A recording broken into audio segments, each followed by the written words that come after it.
امام جعفر صادق علیہ السلام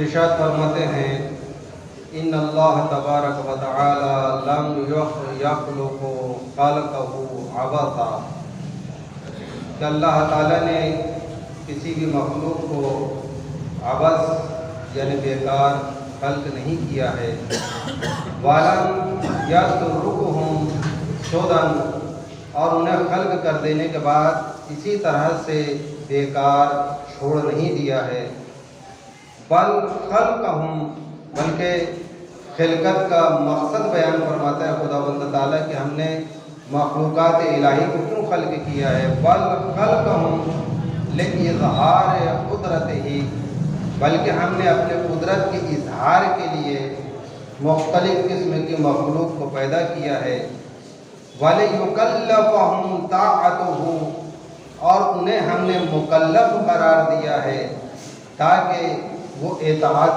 کر سکیں، فَيَسْتَوْجِبُوا بِذَلِكَ رِضْوَانَهُ، اور اللہ کی رضا اور خوشنودی وہ حاصل کر سکیں۔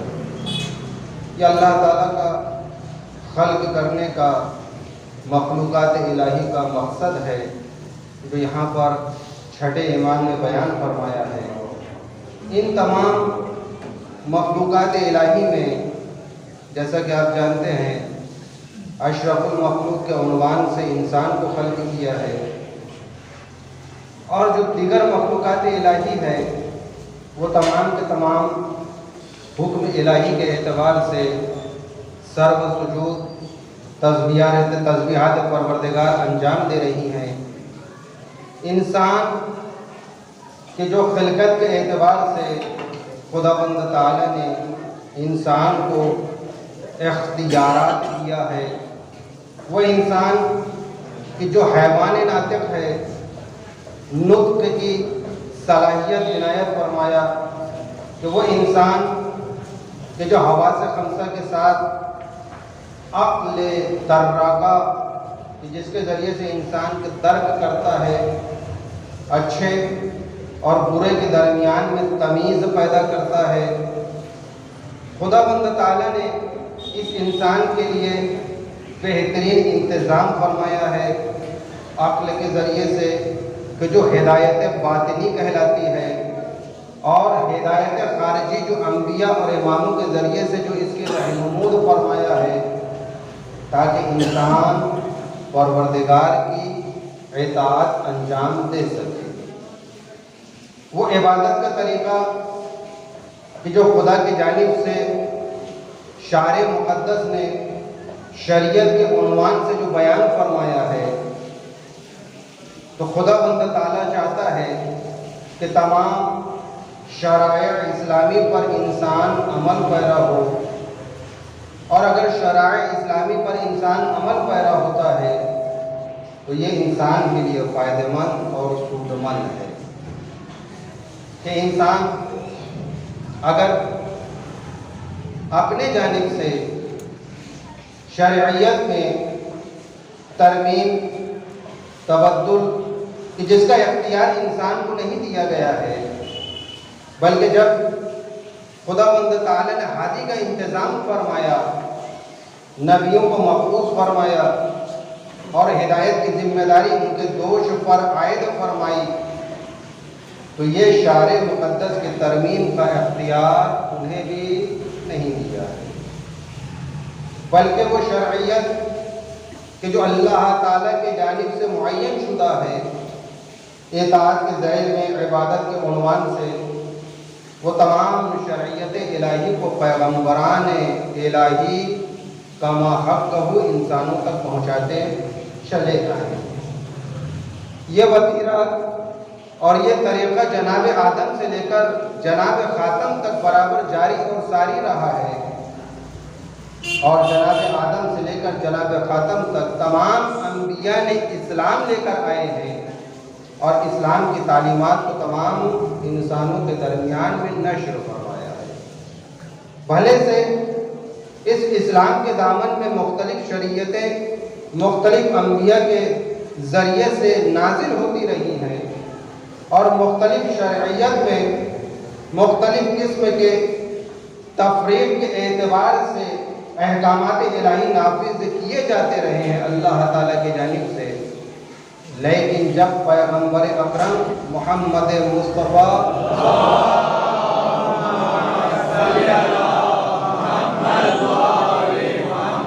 علیہ وسلم کو اللہ نے مبعوث فرمایا تو یہ خاتم المرسلین شریعت تمام لے کر، کامل شریعت لے کر مبعوث ہوئے ہیں، اور قرآن مجید میں خود آیت گواہی دیتی ہے کہ یہ دین مکمل ہے، الیوم اکملت لکم دینکم واتممت علیکم نعمتی، دین میں مکمل ہو چکا ہے، دین اسلام بھی مکمل ہے، دین اسلام کے احکامات بھی مکمل ہے، اور وہ جو نعمت کا سلسلہ خداوند تعالیٰ نے انسانوں پر نازل فرمایا ہے وہ بھی تمام کر چکا ہے۔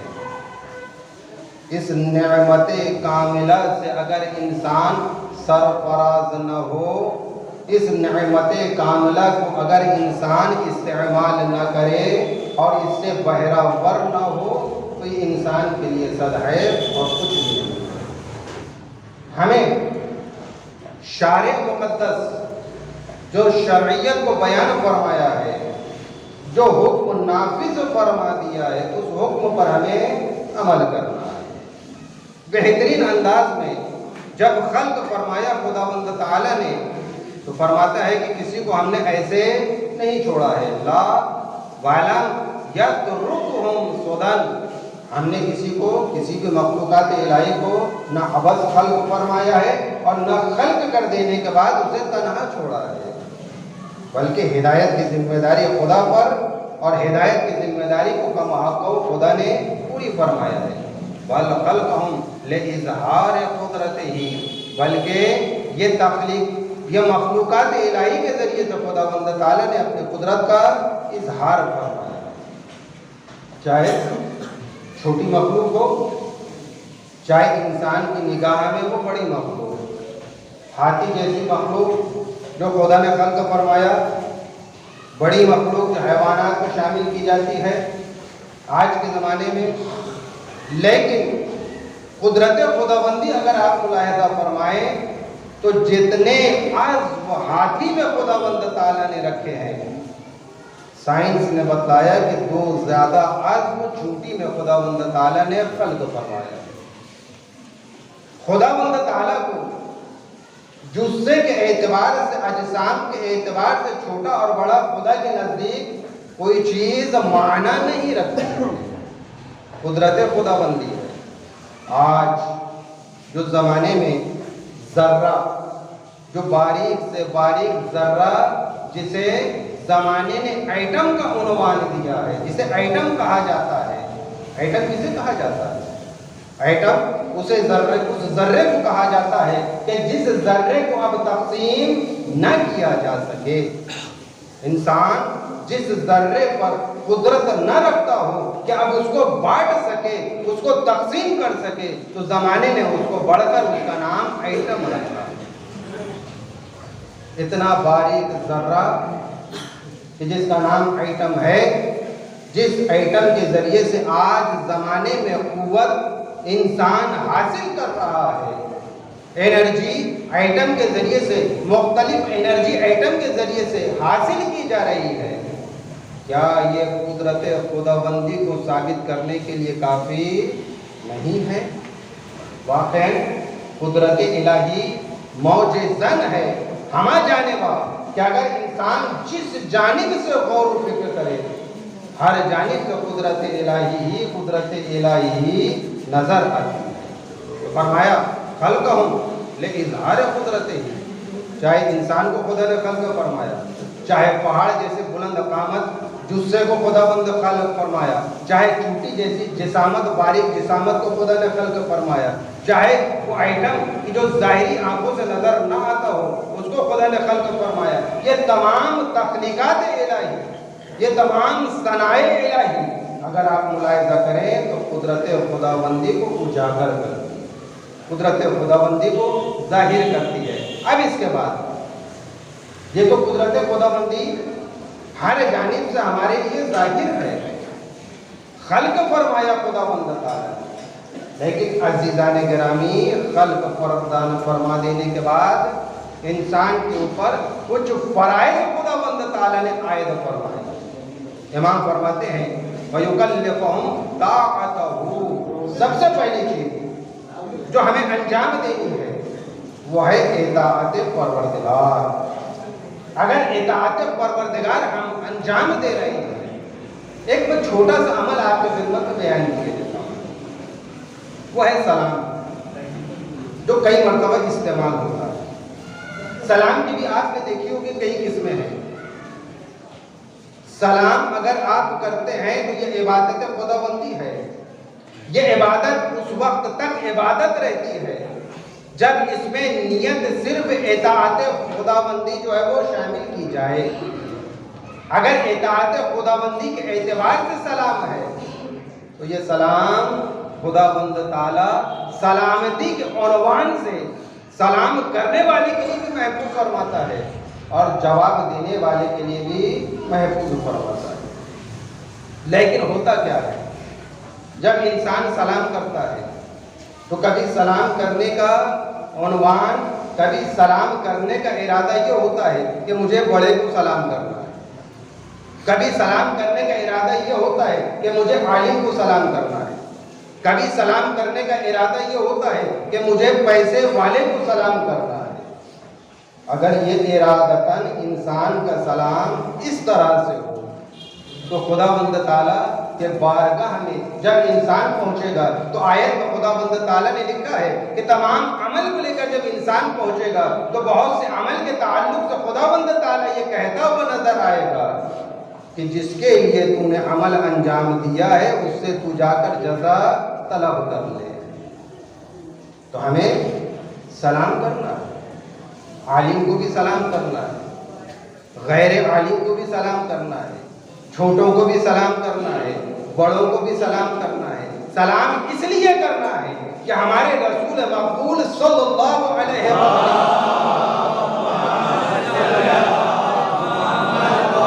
وسلم کا یہ عمل ہوا کرتا تھا۔ وہ یہ نہیں دیکھتے تھے کہ عورت ہے یا مرد، چھوٹا ہے یا بڑا، جاہل ہے یا عالم، بڑھ کر وہ سب سے پہلے سلام کر دیا کرتے۔ یہ رسول کا وطیرہ رہا ہے، یہ رسول کا عمل رہا ہے، یہ رحمت العالمین کا عمل رہا ہے۔ تو عزیزان گرامی اگر انسان کی اس ذہن میں ہو کہ میرے رسول پاک اس طرح سے سلام کیا کرتے تھے، مجھے ان کی اتباع میں سلام کرنا ہے، تو یہی عین اطاعت الہی ہے۔ اور اگر اس اطاعت الہی میں یہ چھوٹا عمل سلام کا انجام دے دیا جائے تو خداوند تعالیٰ کے پاس ایک بڑا ذخیرہ سلام کا محفوظ ہو جائے گا۔ یہ نہ سمجھیے گا کہ جنت کس طرح سے ملے گی۔ بڑے بڑے عمل کرنے والے حاتم طائی بڑا سخاوت کا عمل انجام دیا ہے مگر جنت میں نہیں، جہنم میں، عذاب سے محفوظ جہنم میں ہونے کے بعد۔ کیوں؟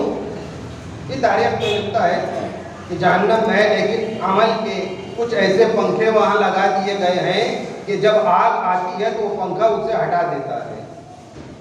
لیکن عزیزان گرامی اسی لیے کہا جاتا ہے کہ نہ سمجھے گا عمل کرنا یہ انسان کے لیے مفید نہیں ہے، عمل سے جنت نہیں ملے گی، عقیدے سے جنت ہے۔ درجات بھلے سے عمل کے ذریعے سے وہاں پر فائز کر دیے جائیں گے، چھوٹے بڑے درجات ہوں گے، لیکن ہم بڑا مطمئن ہو گئے کہ عقیدے سے جنت ملے گی، عمل کی ضرورت نہیں ہے، ایسا نہیں ہے۔ عمل قبر سے شروع ہو جاتا ہے، نماز نور کی شکل میں وہاں داخل ہوتی ہے، روزہ انس کی شکل میں وہاں داخل ہوتا ہے۔ تو عزیزان گرامی اگر ہم چاہتے ہیں کہ قبر کی منزل جو ہے وہ آسان ہو جائے، اگر ہم چاہتے ہیں کہ برزخ کی منزل آسان ہو جائے، اگر ہم چاہتے ہیں کہ صراط اور میزان آسان ہو جائے، نامہ اعمال کھل جائے بہترین طریقے سے، عمل کرنا ہوگا۔ یہ مت سمجھیے کہ جب وہاں پہنچیں گے میزان پر تو 2 پلے کا ترازو رکھا ہوگا، جیسا کہ ہم نے پہلی دوسری دنیات میں پڑھا تھا کہ ایک پلے میں نیکی رکھ دی جائے گی، دوسرے پلے میں برائی رکھ دی جائے گی۔ اگر برائی کا پلہ جھکا ہوا ہوگا تو انسان مشکل میں پڑ جائے گا۔ آئیے میزان پوچھتے ہیں کس طرح سے۔ رسول خدا سے جب ہم نے میزان دریافت کیا، کیا میزان الیکٹرانک ہوگا یا میزان وہ رسی والا ہوگا یا میزان ترازو والا ہوگا، کس طرح کا میزان ہوگا، تو رسول خدا نے بڑھ کر کہا کہ اے مومن تو گھبرا نہیں، میزان ہم بتا دیتے ہیں کہ وہ کس طرح سے میزان ہوگا۔ مولا نے رسول خدا نے ارشاد فرمایا یا علی انتا میزان الاعمال، اے علی تیری ذات میزان اعمال ہے۔ اب جب ہم حشر کے میدان میں پہنچیں گے تو وہاں پر علی کی نماز ایک جانب رکھی ہوگی، علی کا روزہ ایک جانب رکھا ہوگا، علی کی زکوٰۃ ایک جانب رکھی ہوگی، علی کی عبادت ایک جانب رکھی ہوگی۔ اب مومنین اپنی نماز کو لے کر پہنچیں گے۔ تو عزیزان گرامی گھبرائیے نہیں، مشکل کشا میزان پر کھڑے ہوئے ہیں۔ اب ہمیں یہ غور کرنا ہوگا کہ واقعاً علی جیسی نماز ہم نے پڑھی یا نہیں۔ اگر علی جیسی نماز پڑھی ہوگی تو میزان پر علی کی نماز ہوگی، ہماری کی نماز علی سے شباہت رکھتی ہوگی۔ روزہ علی جیسا رکھا ہے یا نہیں، سلام علی جیسا کیا ہے یا نہیں، کار خیر علی جیسا کیا ہے یا نہیں۔ واقعاً اگر عمل پر، تمام اعمال پر علی کی شباہت نظر آئے گی تو انسان میزان پر کامیاب نظر آئے گا۔ اور اس کے بعد حدیث کا آخری ہے کہ خدا نہ منافع لینے کے لیے نہ اپنے ضرر کو دفع کرنے کے لیے، ایسا نہیں ہے کہ انسان کو خدا نے خلق کیا ہے، اس کا بہت فائدہ ہے، بہت بڑی آبادی ہو گئی ہے تو اب اللہ تعالیٰ کی، جیسا کہ انسان جب خانوادے میں کئی فرد آ جاتے ہیں تو انسان بڑا خوش ہو جاتا ہے کہ اب ہمارے یہاں تو 12 بیٹے ہیں، ہے نا، بڑا خوش ہو جاتا ہے کہ دفاع کرنے والے، بولنے والے بہت کچھ ہیں، بہت کچھ ہیں۔ یہی رسول کے زمانے میں بھی ہوا کرتا تھا۔ رسول کو اِنَّا أَعْطَيْنَاكَ الْكَوْثَرَ جب فاطمہ زہرا عطا کر دی گئی تو رسول کو لوگ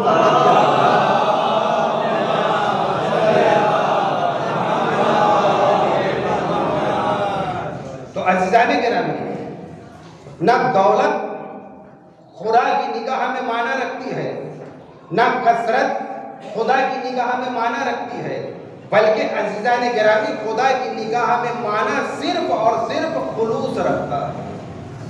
ہمیں دیکھنا ہوگا کہ ہم کس طرح سے کون سا خلوص والا عمل انجام دے رہے ہیں۔ یہ خلوص والا عمل ہی انسان کو اطاعت کے ذریعے سے ابدی نعمت انسان کو حاصل ہو سکتی ہے۔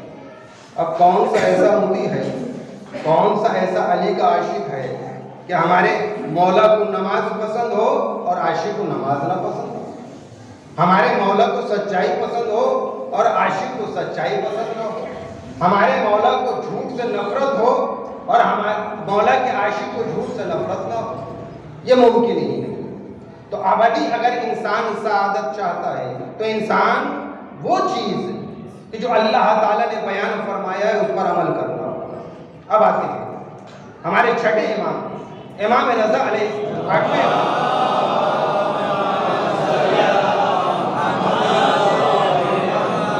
امام سے سوال کیا گیا توحید کے تعلق سے، تو امام نے جواب دیا کہ متوحداً بذالک الاظہار حکمتہ و حقیقتہ و ربوبیتہ، خدا نے اپنی حکمت، حقیقت اور ربوبیت کے اظہار کے لیے جو چاہا، جیسا چاہا، یکتائی کے ساتھ اس نے خلق فرمایا۔ حکمت کے اظہار کے لیے، حقیقت کو بیان کرنے کے لیے یکتائی کے ساتھ خلق فرمایا، یعنی اس میں کوئی شریک ہے ہی نہیں۔ جو چیز خلق ہوئی ہے وہ اللہ تعالیٰ نے خلق فرمایا۔ اب آئیے تھوڑا سا خداوند تعالیٰ متنبہ کرنا چاہتا ہے کہ انسان خدا کو چاہتا ہے درک کرنا، خدا کو چاہتا ہے سمجھنا، تو کتنا درک کرنے پر انسان قادر ہے، کتنا سمجھنے پر انسان قادر ہے۔ ہم 8ویں امام کی زبانی سن لیتے ہیں۔ امام فرماتے ہیں لا تثبتہ العقول، کہ اے مومنوں، اے مسلمانوں، عقلیں اس کو گرفت میں نہیں لا سکتی ہیں۔ اگر انسان یہ چاہتا ہے کہ عقل کے ذریعے سے خدا بند تعالیٰ کا ادراک کرے تو 8ویں امام نے فرما دیا کہ عقلیں اس کو گرفت میں نہیں لا سکتی ہے۔ وَلَا تَبْلُغُهُ الْأَوْهَامُ، اور خیالات اس تک نہیں پہنچ سکتے۔ اوہام کا جو ہے بلاغ وہاں تک ہو ہی نہیں سکتا ہے۔ تو انسان کتنا سوچے، وَلَا تَدْرِكُهُ الْأَبْصَارُ، اور آنکھیں اس کا درک نہیں کر سکتی ہیں۔ وَلَا يُحِيطُ بِهِ مقدار، اور کوئی پیمانہ ایسا بنا ہی نہیں ہے جو خدا بند تعالیٰ کو تول سکے۔ نہ اس کی ذات ممکن ہی نہیں ہے، اور نہ اس کی صفات۔ اور اس کے بعد امام فرماتے ہیں وہ بغیر کسی حجاب کے اندر موجود ہے، مجبور نہیں ہے، قادر و مختار ہے۔ وہ بغیر کسی حجاب کے اندر ہے، وہ بغیر کسی پردے میں چھپا ہوا ہے، وہ بغیر کسی پردے میں چھپا ہوا ہے۔ آج زمانے میں ایک سوال کیا جاتا ہے، اول ما خلق اللہ نور، سب سے پہلے رسول خدا نے کیا بیان فرمایا کہ سب سے پہلے اللہ تعالیٰ نے میرے نور کو خلق کیا۔ نہ زمین تھی، نہ آسمان تھا، نہ کچھ تھا، صرف نور محمدی تخلیق ہوا تھا صلی اللہ علیہ وسلم۔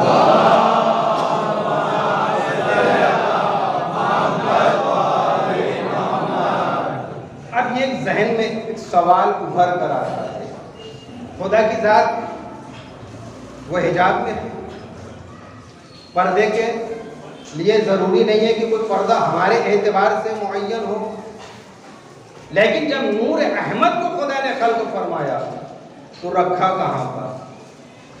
تو عزیزان گرامی بات صاف ہے، جس طرح سے خدا کے لیے حجاب ہے، لیکن حجاب کا ہمارے لیے سمجھنا ضروری نہیں ہے۔ حجاب کے لیے جو ہے وہ قدرت خداوندی کے لیے کوئی مجبوری نہیں ہے، پردے کی کوئی مجبوری نہیں ہے۔ جب خدا کی ذات کے قائم ہونے کے لیے پردے کی مجبوری نہیں ہے تو اپنی مخلوق کے رکھنے کے لیے جو خدا مجبور نہیں ہے۔ اب آئیے سوال یہ اٹھتا ہے، کیا ایسی چیز ہے یا خدا بند تعالیٰ قادر و مختار ہے، ہر قسم کی قدرت رکھتا ہے؟ امام سے ایک شخص نے سوال کیا کہ مولا آپ فرماتے ہیں خدا بند تعالیٰ قادر و مختار، ہر طرح کی قدرت رکھتا ہے، کیا یہ ممکن ہے کہ کوئی آپ ایک مثال بیان فرما دے کہ دنیا اپنی جسامت کے اعتبار سے اتنی ہی بڑی رہے اور انڈا اپنی جسامت سے اتنا ہی بڑا رہے؟ کیا خدا بند تعالیٰ کے لیے ممکن ہے کہ وہ دنیا کو انڈے کے اندر سمو دے؟ اگر دنیا انڈے کے اندر آئے تو انڈا پھٹ جائے گا، ممکن ہی نہیں، انڈا اتنا سا، اور دنیا کی جو ہے وہ پورا عرض آپ جانتے ہیں کتنا طول و عرض کے اعتبار سے کتنا بڑا ہے۔ اب اگر امام یہ کہہ دے کہ ممکن ہی نہیں ہے کہ اتنی بڑی دنیا انڈے میں آ جائے، یا پھر انڈے کو اتنا بڑا کرنا پڑے تاکہ دنیا اس کے اندر سمو جائے، اس نے شرط رکھ دیا تھا کہ انڈا اتنا ہی بڑا رہے اور دنیا بھی اتنی ہی بڑی رہے، اپنی جسامت کے اعتبار سے اس کے اندر سمو جائے۔ کوئی ایسی مثال مولا بیان فرما دے کہ جو دنیا میں ہو اور میرے سمجھ میں بھی آ جائے۔ مولا نے کہا بہت آسان ہے، یہ تو اپنے ساتھ لے کر گھومتا ہے برابر۔ مولا ایسی مثال میرے ہمراہ ہے؟ بولے جی، تو نے غور نہیں کیا۔ مولا نے کہا کہ ذرا سامنے دیکھ۔ اس نے دیکھا، بولے کیا دیکھ رہا ہے؟ بولے بہت بڑا عظیم درخت دیکھ رہا ہوں میں، کھجور کا، کئی درخت ایک ساتھ۔ اس کے مقابل میں کیا ہے، اس کے پیچھے کیا ہے؟ بولے ایک بہت بلند قامت پہاڑ ہے۔ بولے یہ پوری چیز تو نے دیکھ لیا؟ بولے جی مولا، پہاڑ بھی دیکھ رہا ہوں اور میں اس میں لگے ہوئے باغات بھی دیکھ رہا ہوں۔ مولا نے فرمایا کہ اتنی چھوٹی سی آنکھ جس کے اندر پورا پہاڑ سما گیا ہے، جس طرح سے پہاڑ آنکھ میں سما سکتا ہے، اسی طرح سے وہ دنیا انڈے کے اندر سما سکتا ہے۔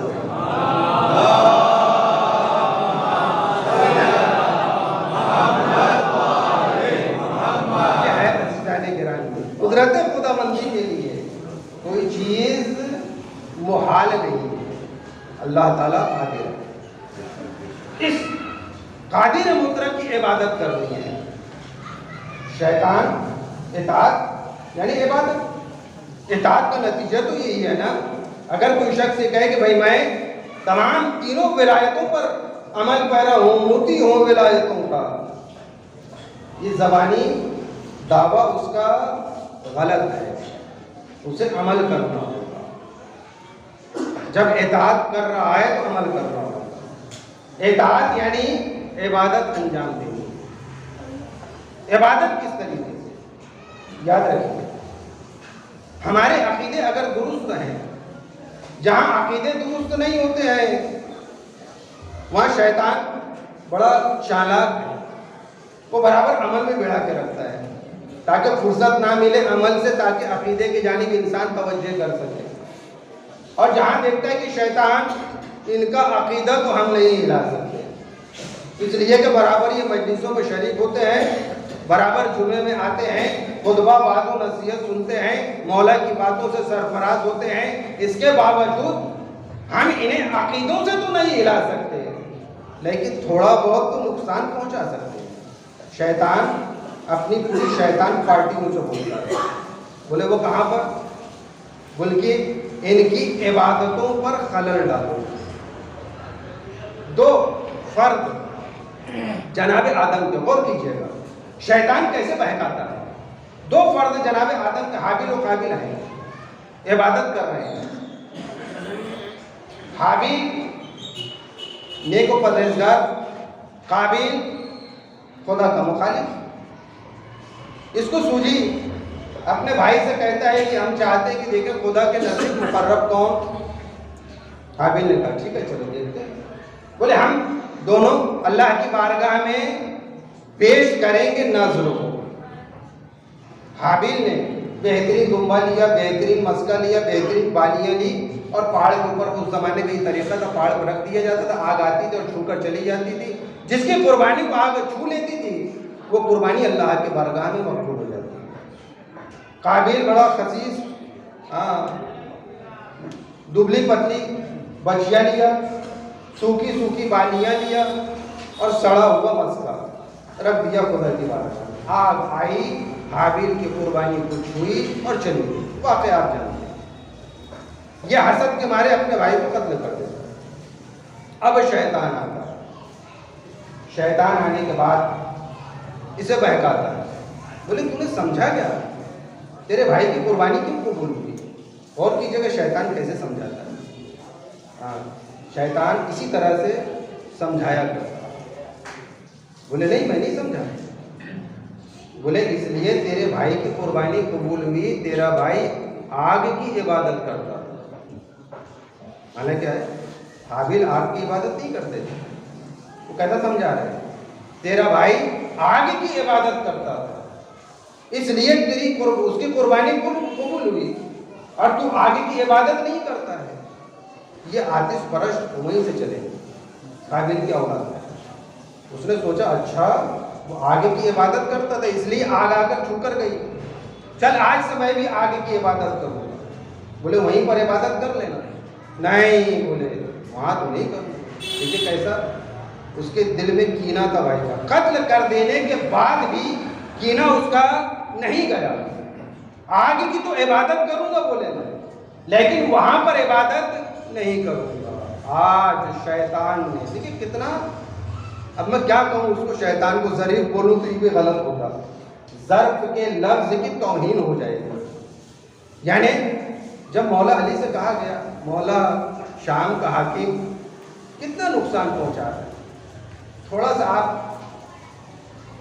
ماننے والے تھے بیچارے، تھوڑا سا آپ، مولا نے برجستہ کہا کہ اے مومنو، جو تھوڑا سا آپ کہہ رہے ہو وہ تھوڑا سا میں کرنے والا نہیں ہوں، وہ صادق و امین کے وہ ولی تھے کہ جو برابر بھلے سے 22.5 سال کے بعد 4.5 سال ظاہری حکومت فرمائی ہے مولا علی نے، لیکن تاریخ یہ بیان کر رہی ہے کہ 4.5 سال میں کوئی مولا نے وہ فتوحات نہیں انجام دیا. عزیزان گرامی آپ زمانہ دیکھ لیجئے, مولا علی علیہ السلام نے وہ 4.5 سال کے زمانے میں وہ حکومت بیان کر دی ہے کہ آج تک اسی شیوہ حکومت پر حکومت کر رہے ہیں. آپ نہیں سمجھ پائے. یہ ہے مولا کا ایک بہترین عمل. ہمیں اللہ کی بارگاہ میں عبادت الہی انجام دینا ہے اور اللہ سے یہ دعا کرنا ہے کہ خداوند تعالیٰ ہمیں وہ عبادت انجام دینے کی توفیق عنایت فرما, جس میں تیری اطاعت شامل ہو جائے. خداوند تعالیٰ امام کے دور میں تعجل فرما, ان کے اول انصار میں شمار فرما. بسم اللہ الرحمن الرحیم. والعصر ان الانسان لفی خسر الا الذین آمنوا وعملوا الصالحات وتواصوا بالحق وتواصوا بالصبر.